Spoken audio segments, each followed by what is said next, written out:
The first interesting fact that I discovered was that tamarind and Garcinia are not the same fruit.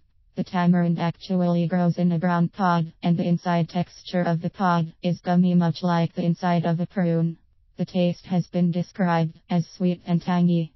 The Garcinia fruit looks like a small green pumpkin on the outside and much like a grapefruit on the inside, and has a sour taste to it. HCA, hydroxycitric acid, found in the rind of the Garcinia fruit, is said to be the fat-binding agent that everyone is so eager to get their hands on.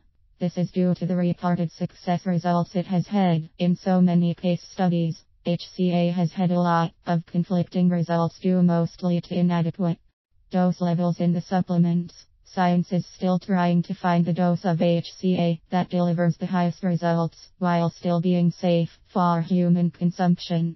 The most safe and effective dosage they've concluded to date is 1600 mg per day, while Garcinia Cambogia has had no reported side effects in healthy subjects. An article published on wellness.com recommends against its use by diabetics. This is simply because it has been known to lower blood sugar levels. It is also recommended to avoid taking Garcinia if you take medication for regulating cholesterol, lipid, etc., or antidepressants, because Garcinia also affects serotonin levels, thus potentially interfering with the effectiveness of your antidepressant meds.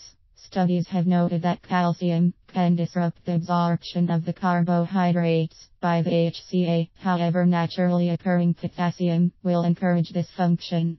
A 2006 study, split into two groups, conducted on 135 overweight but otherwise healthy individuals, showing group 1 pound receiving the Garcinia and group 2 pounds receiving a placebo.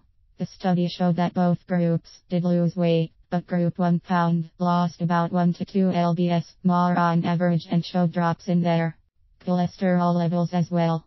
An evidence-based review by Authority Nutrition stated that in a study conducted on rats, the HCA inhibited a fat enzyme called citrate lyase, thus stopping the body from making fat out of carbohydrates. This has also been a fact shown in human case studies as well, but at somewhat of a less consistent level. This is most likely due to the inadequate dosing, as stated above, but one may also conclude that diet and level of activity would also play roles in this effect as well.